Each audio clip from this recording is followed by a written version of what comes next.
அனைவருக்கும் வணக்கம். நம்ம ஓம் ஸ்டடி சென்டர் சிவகாசியில் மணிநகரில் இயங்கிக்கிட்டு இருக்கு. இங்கே கெட் பேப்பர் 1 பேப்பர் 2க்கு கோச்சிங் கொடுத்துக்கிட்டு இருக்கோம். Online coaching and then videos அப்பப்போ நாங்கள் யூடியூப்பில் அப்லோட் பண்ணிக்கிட்டு இருக்கோம்.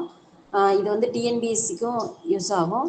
அண்ட் தென் சீருடை பணியாளர்கள் தேர்வுக்கும் நாங்கள் போடுற வீடியோஸ்லாம் கண்டிப்பாக யூஸ் ஆகும். அண்ட் தென் பிஜிடிஆர்பிக்கும் இது தமிழ் எலிஜிபிலிட்டி டெஸ்ட்டுக்கும் இது ரொம்ப ரொம்ப யூஸ்ஃபுல்லாக இருக்கும். அதனால் எல்லாருமே ஜாயின் பண்ணுங்கள். அண்ட் தென் வீடியோஸ் பார்த்து யூஸ்ஃபுல்லாக பயன்படுத்திக்கோங்க. இன்றைக்கி நான் ஒரு திருக்குறளோட இன்றைக்கி கிளாஸை ஸ்டார்ட் பண்ணுறேன். எப்பொருள் யார் யார் வாய் கேட்பினும் அப்பொருள் மெய்ப்பொருள் காண்பது அறிவு அப்படின்னு திருவள்ளுவர் சொல்லியிருக்காங்க. அதாவது யார் என்ன விஷயங்களை சொன்னாலுமே நம்ம அதை என்ன செஞ்சிடக்கூடாது, அப்படியே நம்பிடக்கூடாது. எது உண்மை அப்படிங்கிறத அறிஞ்சு, அதாவது அறிஞ்சு என்ன செஞ்சுக்கணும், எது உண்மைன்னு தெரிஞ்சுக்கிறதுக்கு பேர் தான் அறிவு அப்படின்னு சொல்லியிருக்காங்க. அதே கான்செப்டை தான் நம்ம இன்னைக்கு என்ன செய்ய போகிறோம், கிளாஸில் பார்க்க போகிறோம். இந்த அறிதல் திறனை பற்றி சொன்னது யார் அப்படின்னா ஜீன் பியாஜே அப்படிங்கிற ஒரு உளவியலாளர் தான் சொல்லியிருக்காங்க. அது இந்த அறிதல் திறனை எந்தெந்த நிலைகளில் சொல்லியிருக்காங்க அப்படிங்கிறத தான் நம்ம இன்னைக்கு கிளாஸில் பார்க்க போகிறோம். அப்போ அறிதல் திறன் அப்படிங்கிறது அறிவு, அதாவது காக்னட்டிவ் டெவலப்மெண்ட் அப்படின்னு சொல்கிறோம். இதை யார் சொல்லியிருக்கா அப்படின்னா ஜீன் பியாஜே அப்படிங்கிற உளவியலாளர் தான் என்ன செஞ்சுருக்காங்க, சொல்லியிருக்காங்க. அதாவது ஒரு குழந்தை பிறந்ததுலேருந்து அது கற்றுக்கக்கூடிய அறிதல் திறன் இயல்புலையே இருக்குது அப்படிங்கிறத ஜீன் பியாஜே சொல்லியிருக்காங்க. இந்த பியாஜே கண்டிப்பாக ஒரு கொஸ்டின் கண்டிப்பாக வரும். இது இவரோட அறிதல் திறன்லேருந்து கொஸ்டின் இல்லாத கொஸ்டின் பேப்பரே கிடையாது. அதனால் கொஞ்சம் நல்லா கவனிச்சுக்கோங்க.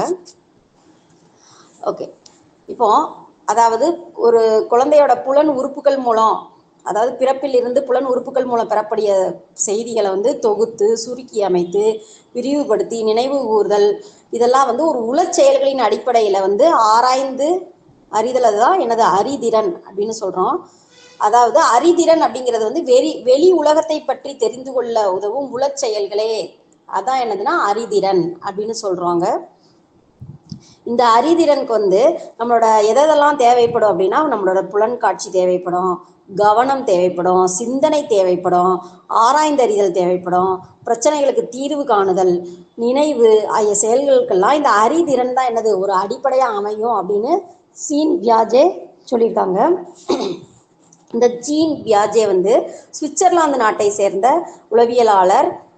இவங்க அதாவது மனிதர்களுக்குள்ள ஏற்படக்கூடிய அறிதல் திறனை 4 வளர்ச்சி நிலையா என்ன செஞ்சிருக்காங்க, பிரிச்சு சொல்லியிருக்காங்க.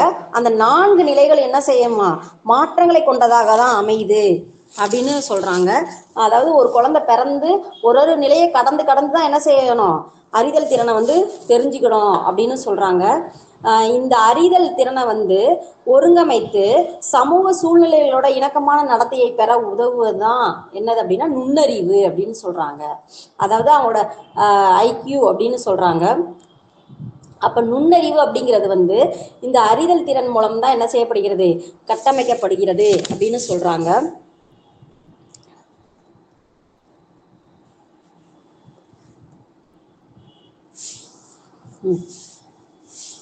அதாவது ஃபர்ஸ்ட் பியாஜே என்ன சொல்றாங்க அப்படின்னா மனிதன்கிட்ட இயல்பா 2 அடிப்படை போக்குகள் இருப்பதாக சொல்றாங்க.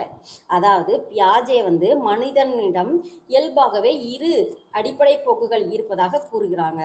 என்ன அப்படின்னா அந்த 2 என்ன அப்படின்னா ஒருங்கமைத்தல், இணங்குதல். ஒருங்கமைத்தல் அப்படின்னா ஆர்கனைசேஷன், அண்ட் தென் இணங்குதல்னா அடாப்டேஷன்.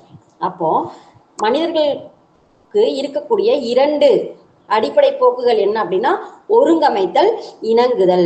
இந்த இவ்விரு போக்குகளுக்கு ஒரு சமநிலை, அதைத்தான் என்ன சொல்றாங்க, இந்த 2 நிலையை சமநிலைப்படுத்துறதுக்கு பேர் தான் என்னது சமநிலைப்படுத்துதல், அதாவது ஈக்குவலிபிரியம் அப்படின்னு சொல்றாங்க. இப்போ அந்த இணங்குதல்ல வந்து 2 வகைகள் சொல்றாங்க. இணங்குதல்ல வந்து என்ன அப்படின்னா பொருந்துதல் மற்றும் தன்வயப்படுத்துதல் அப்படின்னு சொல்றாங்க. இணங்குதல் அப்படிங்கிறது வந்து பொருந்துதல், அதாவது அகாமடேஷன், அண்ட் தன்வயப்படுத்தல் வந்து அசிமிலேஷன் அப்படின்னு சொல்றாங்க. அதாவது இணங்குதல் என்ன அப்படின்னா என்னது, ஒத்துக்கொள்ளுதல். சரியா? அந்த ஒத்துக்கொள்ளுதல்ங்கிறது என்னது, 2 வகையா பிரிக்கிறாங்க. பொருந்துதல், பொருத்துதல் மற்றும் தன்வயப்படுத்துதல் அப்படின்னு சொல்றாங்க. இதுல வந்து இணக்கம் பெறதான் என்ன செய்யும், அதாவது இணக்கம் வந்து என்ன எப்படி இருக்குன்னா ஒரு இதுலயும் வந்து ஒரு ஸ்டேஜஸ்லயும் அதோட வளர்ச்சி நிலையை பொறுத்து தான் அமையும் அப்படின்னு சொல்றாங்க. அப்போ எந்த நேரத்திலும் அறிதல் வளர்ச்சி எப்படி அமையும்னா அதோட அடிப்படை கூறுகளான ஒருங்கமைத்தல்லையும் இணங்குதல்லையும் படிதான் அமையும் அப்படின்னு சொல்றாங்க. அப்ப பியாஜே என்ன சொல்றாங்க அப்படின்னா, அடிப்படையில ஒருங்கமைத்தலையும் இணங்குதலையும் தான் மாறா செயல்கூறுகள் அப்படின்னு சொல்றாங்க. சரியா? அப்ப மாறா செயல்கூறுகள் அப்படின்னு பியாஜே எதை சொல்றாங்க அப்படின்னா ஒருங்கமைத்தல், இணங்குதல். இந்த கொஸ்டின் வந்து ஒரு தடவை என்ன செஞ்சிருந்தாங்க, டெட் எக்ஸாம்ல கேட்டிருந்தாங்க. பியாஜே அறிதல் வளர்ச்சியில் மாறா செயல்கூறுகளாக கூறக்கூடிய செயல்கள் என்ன அப்படின்னா ஒருங்கமைத்தல், இணங்குதல் அப்படின்னு சொல்றாங்க. இதை வந்து ஒரு சின்ன எடுத்துக்காட்டுக்கு என்ன சொல்லலாம் அப்படின்னா, பிறந்த குழந்தைகளுக்கு வந்து ஃபர்ஸ்ட் என்ன செய்யறாங்க, தாய்ப்பால் தான் என்ன செய்யறாங்க, உணவா கொடுக்குறாங்க. ஏன்னா அதோட உடம்பு எப்படி இருக்கும் அப்படின்னா அப்போ வந்து அந்த உணவை மட்டும்தான் ஜீரணிக்கக்கூடிய உடல் வாகு வந்து அந்த குழந்தைகிட்ட இருக்கும். அந்த குழந்தைக்கு போய் சாப்பாடு அந்நேரமே கொடுத்து இல்லை வேற ஏதாவது கொடுத்து அப்படின்னா அதுகளுக்கு என்ன செஞ்சிடும், ஒவ்வாமை தான் ஏற்படும் அப்படின்னு சொல்றாங்க. அப்போ பிறந்த குழந்தைக்கு வந்து என்னது, அதோட பிறந்த குழந்தைக்கு வந்து அதுக்குரிய சாப்பாடை கொடுக்கும் போதுதான் அது என்ன செஞ்சுக்கிடும், ஒருங்கமைச்சு இணங்குதல்ல பொருந்தி அமையும் அப்படின்னு சொல்றாங்க. அப்படி நம்ம மாறா கொடுத்தோம்னா அதுக்கு என்ன ஏற்படும், சமநிலை பிறழ்வு ஏற்பட்டு என்ன செஞ்சிடும், வயிற்றுப்போக்கு ஏற்படும் அப்படின்னு சொல்றாங்க. அப்போ பியாஜே என்ன சொல்றாங்க அப்படின்னா அடுத்து அந்த குழந்தை வளரதான் என்ன செய்யும், அதோட ஜீரண உறுப்புகள்லாம் என்ன செய்யும், மாற்றம் அடைந்து அடுத்து நம்ம கொடுக்கக்கூடிய அந்த திட உணவுகளுக்கு ஏற்ற மாதிரி ஜீரணிக்கக்கூடிய ஜீரண அமைப்பு வந்து அதோட உடல்வாகு வந்து பெறும் அப்படின்னு சொல்றாங்க. அப்போ இந்த அறிதிறன் கட்டமைப்புல என்ன சொல்றாங்க அப்படின்னா இந்த ஒருங்குதலும் தன்மைப்படுத்தல் என்ன செஞ்சுட்டு இருக்கோம், மாற்றங்களை வந்து கடந்து கொண்டே இருக்கும் அப்படின்னு சொல்றாங்க. சரியா? அப்போ அறிதிறன் கட்டமைப்பு என்பது மாற்றமடைவதாலேயே குழந்தையின் அறிவு வளர்ச்சி ஏற்படுகிறது அப்படின்னு பியாஜே வந்து சொல்றாங்க. இப்போ என்ன அப்படின்னா அதுக்கு ஒரு சின்ன எக்ஸாம்பிள் என்ன அப்படின்னா, சின்ன குழந்தையில ஒரு குழந்தைகிட்ட வந்து ஒரு திங்ஸை கொடுத்தோம்னா அது என்ன செய்யும், ஃபர்ஸ்ட் அதை பார்க்கும், அடுத்து அதை வாங்குறதுக்கு என்ன செய்யும், ட்ரை பண்ணும், அடுத்து அதே பொருள் கீழே கிடக்கும் போது என்ன செய்யும், அதை போய் பொறுக்கி எடுக்கிறதுக்கு என்ன செய்யும், ட்ரை பண்ணும்.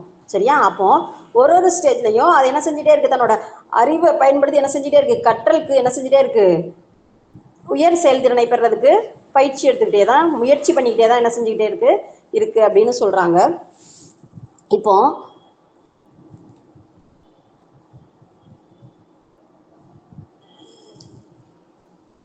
எஸ் அடுத்து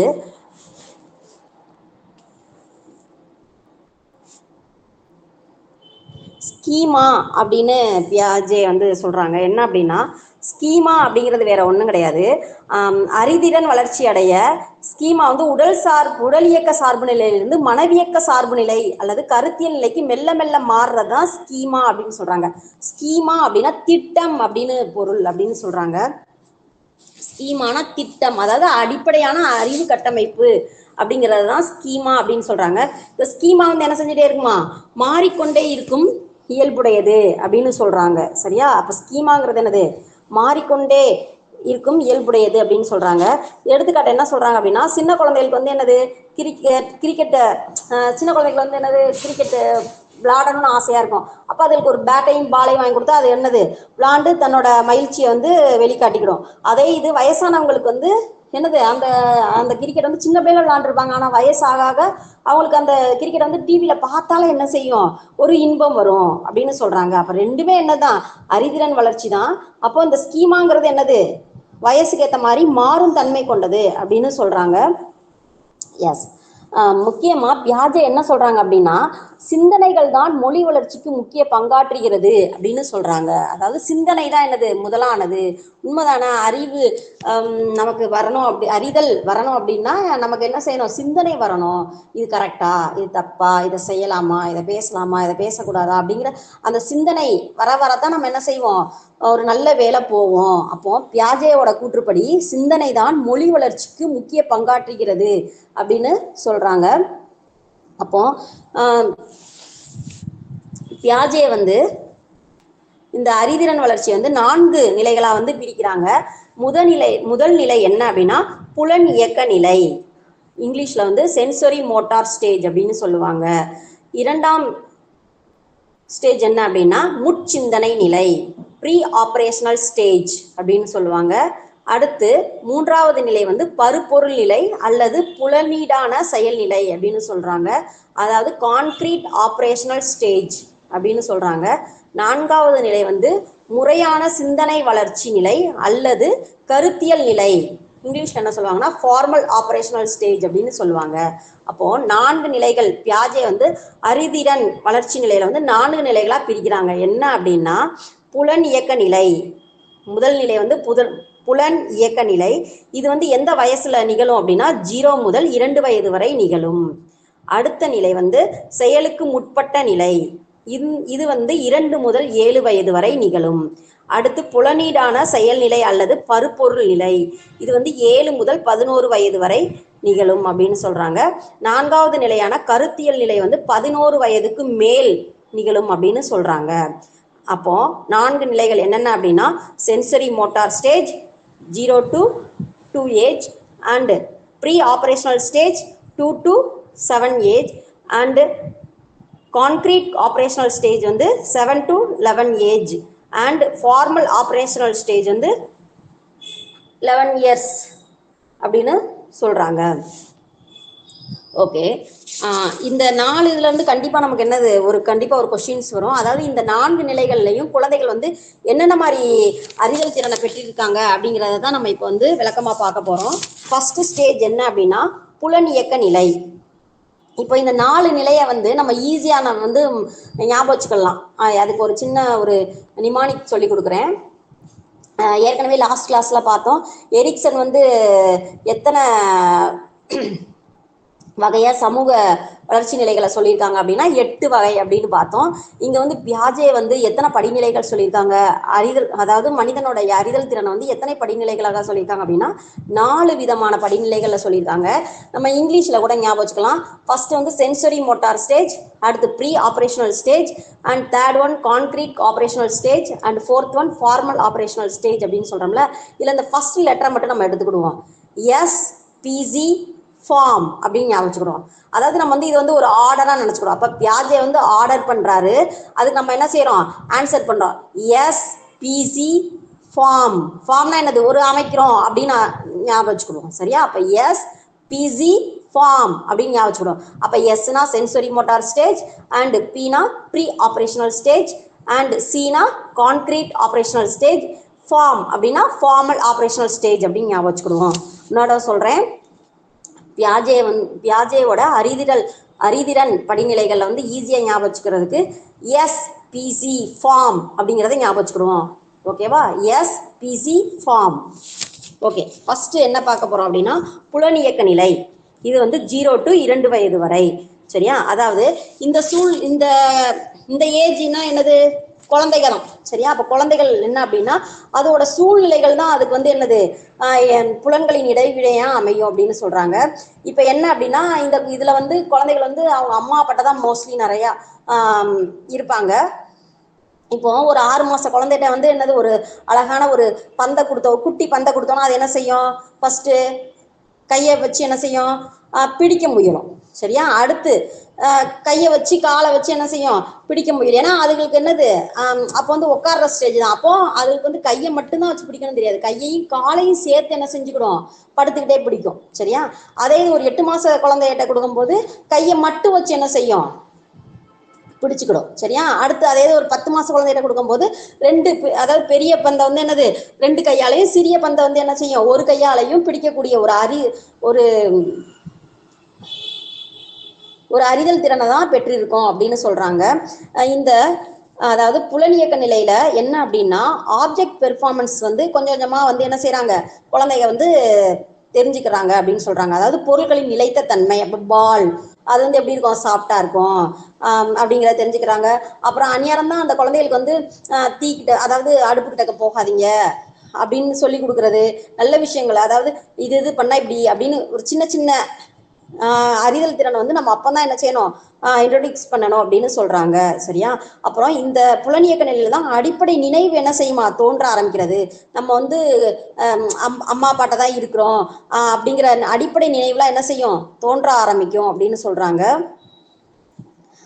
இந்த இந்த ஸ்டேஜ்ல வந்து மோஸ்ட்லி நிறைய குழந்தைகள் வந்து எப்படி கத்துக்கிறாங்க அப்படின்னா முயன்று தவறி கற்றல் மூலம் தான் நிறைய என்ன செஞ்சுக்கிறாங்க, கத்துக்கிறாங்க. ஏன்னா இந்த ஸ்டேஜ்ல தான் என்ன செய்வாங்க, குப்புற விழுவாங்க, நடக்க ஆரம்பிப்பாங்க, உட்காருவாங்க. அப்போ என்ன செய்யறாங்க, மோஸ்ட்லி இவங்களோட கற்றல் வந்து எப்படி இருக்கும் அப்படின்னா முயன்று தவறி கற்றல் தான் வந்து இவங்ககிட்ட வந்து முக்கியமா அந்த அதாவது புலனியக்க நிலை 0 to 2 வயதுல வந்து இருக்கும் அப்படின்னு சொல்றாங்க. பிளஸ் தான் வேறு தன்னை சுற்றியுள்ள பொருட்கள் வேறு அப்படிங்கிற புரிந்து கொள்ளுதல் மூலம் அவங்களுக்குள்ள தற்கருத்து வந்து என்ன செய்யுமா இந்த புலனியக்க நிலையில தான் தோன்ற ஆரம்பிக்கும் அப்படின்னு சொல்றாங்க. அதாவது செல்ஃப் கான்செப்ட் அப்படிங்கிறது வந்து என்னது இந்த புலனியக்க நிலையில தோன்ற ஆரம்பிக்கும் அப்படின்னு சொல்றாங்க.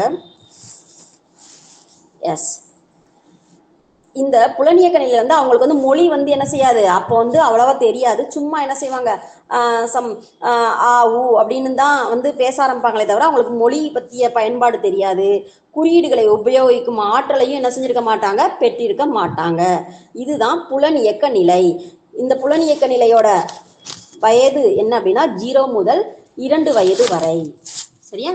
அடுத்து செயலுக்கு முற்பட்ட நிலை, அதாவது ப்ரீ ஆபரேஷனல் ஸ்டேஜ். இந்த ஸ்டேஜ்ல வந்து குழந்தைகள் எப்படி இருப்பாங்க அப்படின்னா எஸ்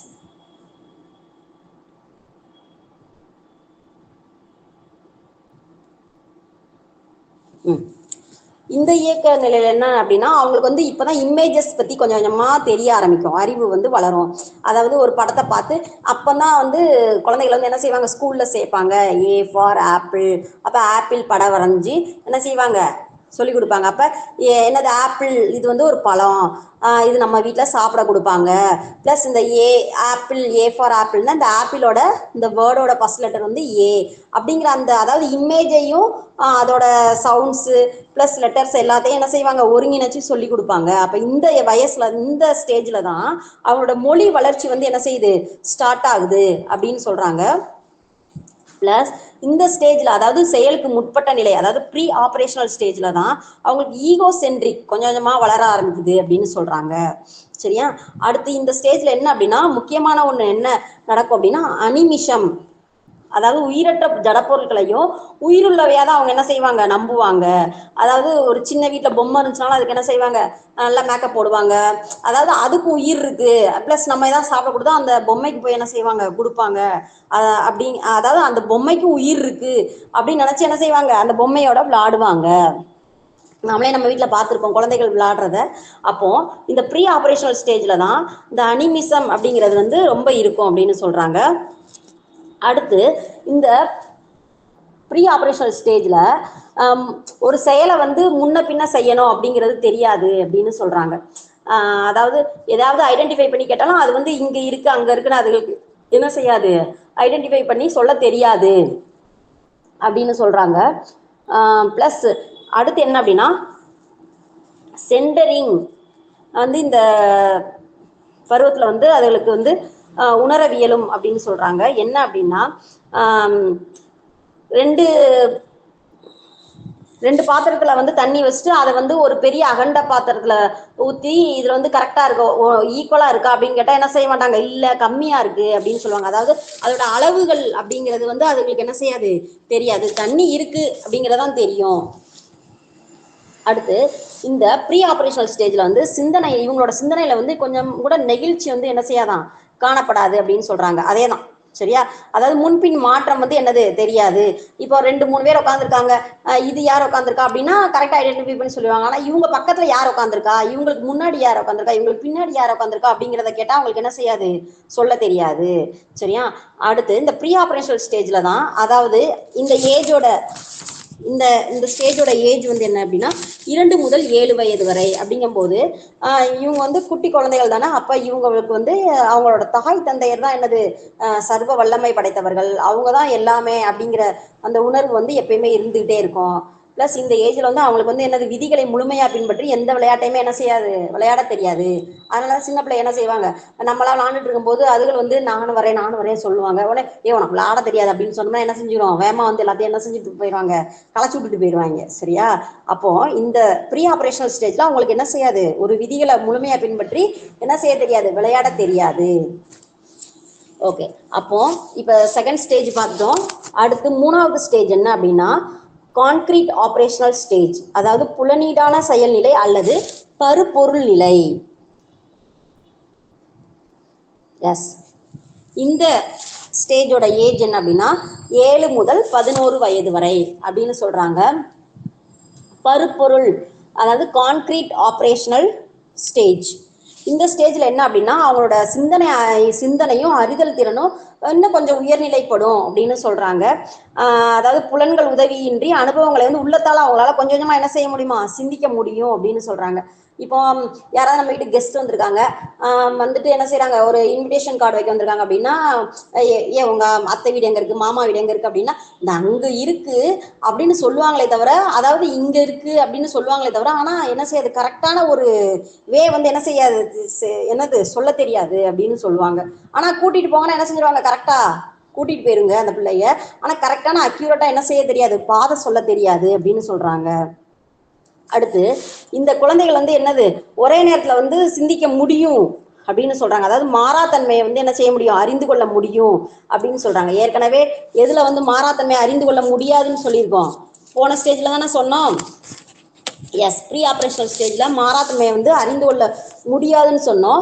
இந்த பருப்பொருள் நிலையில வந்து என்ன செய்ய முடியுமா, மாறாத்தன்மையை வந்து அறிந்து கொள்ள முடியும் அப்படின்னு சொல்றாங்க.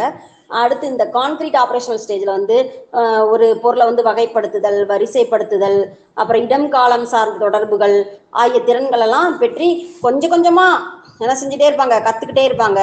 அதாவது முழு தெளிவு இருக்காது, கொஞ்சம் கொஞ்சமா என்னது கொஞ்சம் கொஞ்சம் தெரியும் அப்படிங்கிற மாதிரி சொல்லுவாங்க அப்படின்னு சொல்றாங்க. இப்போ எக்ஸாம்பிள், அதாவது ஒரு பொருளை பத்தி சொன்னோம் அப்படின்னா இது மாதிரி இருக்கு அப்படிங்கிற அந்த இது கொஞ்சம் கொஞ்சம் அந்த தெளிவு இருக்கும் அப்படின்னு சொல்றாங்க. ஆனா முழுமையான தெளிவு என்ன செய்யாது, ஏற்பட்டிருக்காது அப்படின்னு சொல்றாங்க.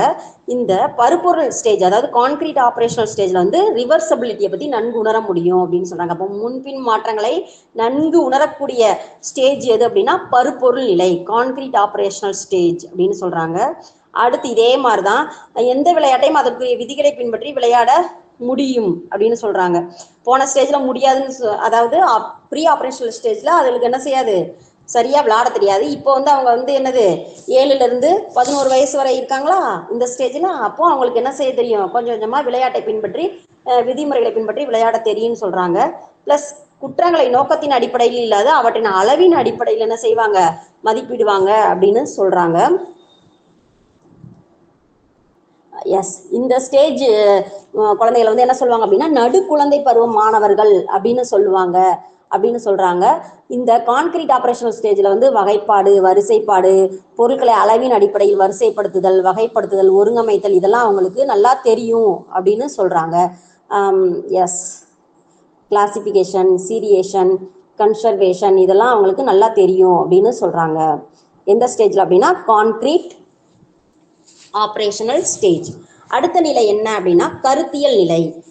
கருத்தியல் நிலையை வந்து எஸ், கருத்தியல் நிலையோட வயது என்ன அப்படின்னா 11 வயதுக்கு மேல் அப்படின்னு சொல்றாங்க.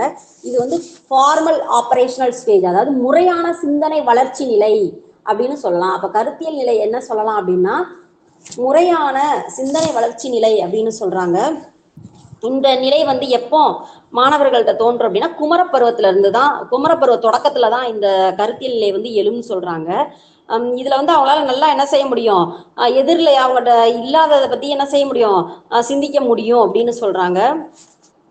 அதாவது இந்த ஸ்டேஜ்ல வந்து என்ன செய்வாங்க அப்படின்னா, அதாவது கருத்தியல் நிலையில வந்து மாணவர்கள் வந்து என்ன செய்வாங்கன்னா ஒரு விஞ்ஞானியை போல என்ன செய்வாங்களாம், நிறைய செயல்கள்லாம் செய்வாங்க, சிந்திப்பாங்க அப்படின்னு சொல்றாங்க. எஸ், எதிர்காலத்தில் வந்து நிகழக்கூடிய சாத்தியக்கூறுகளையும் பற்றி இந்த ஸ்டேஜில் வந்து என்ன செய்வாங்க, அவங்களால சிந்திக்க முடியும் அப்படின்னு சொல்கிறாங்க. ப்ளஸ் ஒரு பிரச்சனையின் தீர்வை வந்து கணிப்புகள் பற்றி கருதுகோள்களை உருவாக்குவதன் மூலம் விஞ்ஞான ரீதியாக என்ன செய்ய முடியும், சிந்திக்கும் திறன் உருவாகக்கூடிய பருவம் எது அப்படின்னா கருத்தியல் நிலை அப்படின்னு சொல்கிறாங்க. அண்ட் தென் குவி சிந்தனை, விரி சிந்தனை எல்லாமே வந்து இந்த முறையான சிந்தனை வளர்ச்சியில் தான் முழுமை பெறும் அப்படின்னு பியாஜே சொல்கிறாங்க. ப்ளஸ் குற்றங்களை வந்து அவற்றின் அடிப்படையில் மதிப்பிடாமல் குற்றங்களின் பின்னணி நோக்கத்தை வச்சு என்ன செய்வாங்க, மதிப்பிடுவாங்கன்னு சொல்றாங்க. எந்த கருத்துலையும் பிறர் நோக்கிலிருந்து இந்த கருத்தியல் நிலையில தான் அவங்களால சிந்திக்க முடியும் அப்படின்னு பியாஜே சொல்றாங்க. அப்போ இப்போ எத்தனை ஸ்டேஜ் பார்த்துருக்கோம், நம்ம 4 ஸ்டேஜ் பார்த்துருக்கோமா? என்னென்ன ஸ்டேஜ் ரீகால் பண்ணிடலாமா? எஸ், ஃபர்ஸ்ட் ஸ்டேஜ் புலன் இயக்க நிலை, 2ஆம் நிலை செயலுக்கு முற்பட்ட நிலை, 3ஆம் நிலை புலனீடான செயல்நிலை அல்லது பருப்பொருள் நிலை, 4ஆம் நிலை கருத்தியல் நிலை. புலனியக்க நிலை சென்சரி மோட்டார் ஸ்டேஜ் 0 to 2 வயது வரை, செயலுக்கு முற்பட்ட நிலை ப்ரீ ஆபரேஷனல் ஸ்டேஜ் 2 முதல் 7 வயது வரை, புலனீடான செயல்நிலை அல்லது பருப்பொருள் நிலை கான்கிரீட் ஆபரேஷனல் ஸ்டேஜ் 7 முதல் 11 வயது வரை, கருத்தியல் நிலை ஃபார்மல் ஆபரேஷனல் ஸ்டேஜ் 11 வயதுக்கு மேல் அப்படின்னு ஒரு மனிதனுடைய அறிதல் திறனை பற்றி பியாஜே வந்து என்ன செஞ்சுருக்காங்க, 4 வகையாக என்ன செஞ்சுருக்காங்க, சொல்லியிருக்காங்க. இப்போ இந்த அறிவாற்றல் வளர்ச்சி கோட்பாடில் வந்து பியாஜேயோட அறிவாற்றல் வளர்ச்சி கோட்பாடு வந்து கல்வியில் வந்து என்னென்ன வகையான தாக்கத்தெல்லாம் ஏற்படுத்தியிருக்கு அப்படின்னா, இதன் மூலம் என்ன செய்கிறாங்க அப்படின்னா செயல்மைய கல்வி ஏற்பாடு வந்து என்ன செய்கிறாங்க, இந்த இவரோட பியாஜேவோட முறைப்படி தான் என்ன செஞ்சுருக்காங்க, மையப்படுத்தி ஒரு பாடத்திட்டமாக வச்சுருக்காங்கன்னு சொல்கிறாங்க. ப்ளஸ் கண்டுபிடிப்புகள் தேடல்கள் சார்ந்த அணுகுமுறைலாம் இந்த பியாஜே சொன்ன இந்த வகைப்பாடில் தான் அமையும்னு சொல்கிறாங்க. ப்ளஸ் சிக்கல் தீர்வு திறன், மாணவர்கள் தங்கள் கற்கும் பாட கருத்துக்களை செயல் வழியாக அவங்களே கற்றறிதல், இந்த மாதிரி திறன்கள்லாம் அமையுது அப்படின்னு சொல்கிறாங்க. எஸ்,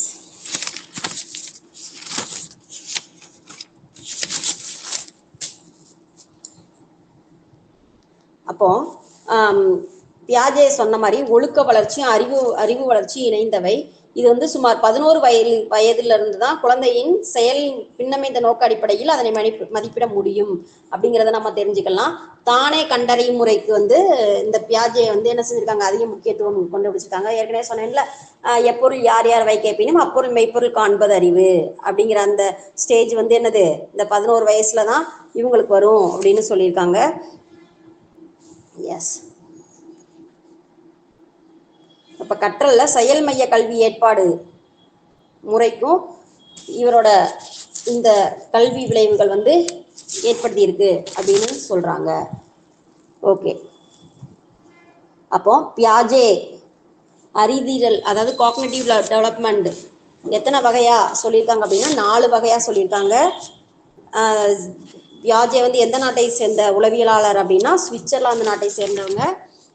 எஸ், இதில் என்னென்ன ஸ்டேஜில் என்னென்ன நடக்குங்கிறத நம்ம ஜஸ்ட் ஒரு தடவை ரீகால் பண்ணிட்டாலே என்ன செய்ய முடியும், நம்மளால ஆன்சர் பண்ண முடியும்.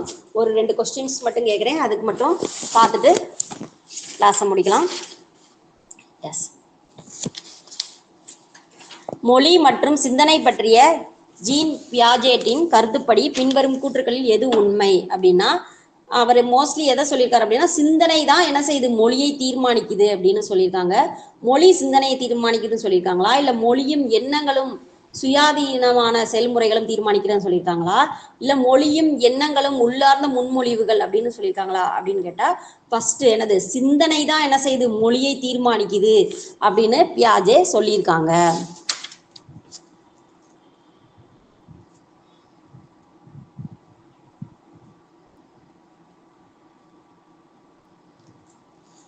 இன்னும் ஒரே ஒரு கொஸ்டின்.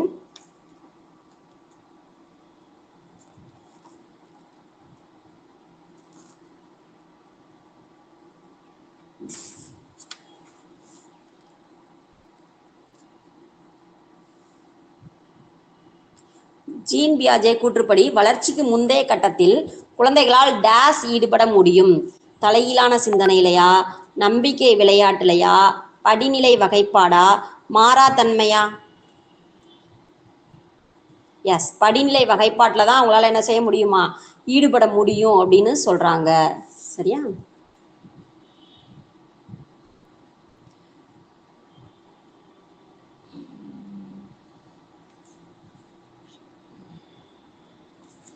இன்னும் ஒரே ஒரு கொஸ்டின்.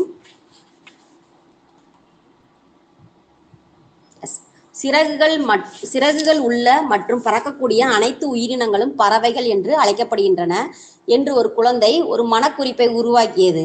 பின்னர் அவர் ஒரு பட புத்தகத்தில் ஒரு வௌவாலை பார்த்தார் மற்றும் பாலூட்டிகளுக்கு பதிலாக பறவை என்று அடையாளம் காட்டினார்.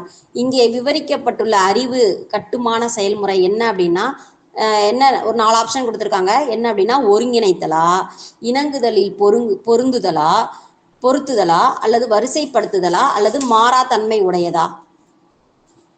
எஸ், ஒருங்கிணைத்தல். அதாவது சிறகுகள் இருக்கிறதெல்லாம் என்னது, பறவைகள் அப்படின்னு சொல்றாங்க. அப்ப வௌவாலுக்கு என்னது, சிறகுகள் இருக்கு, அப்ப அது என்னது, பறக்கக்கூடிய பறவை அப்படின்னு என்னது, ஒருங்கிணைத்து சொல்றாங்க. சரியா? அப்ப இங்க வந்து ஆன்சர் என்ன அப்படின்னா, ஒருங்கிணைத்தல் அப்படிங்கிறதா ஆன்சர்.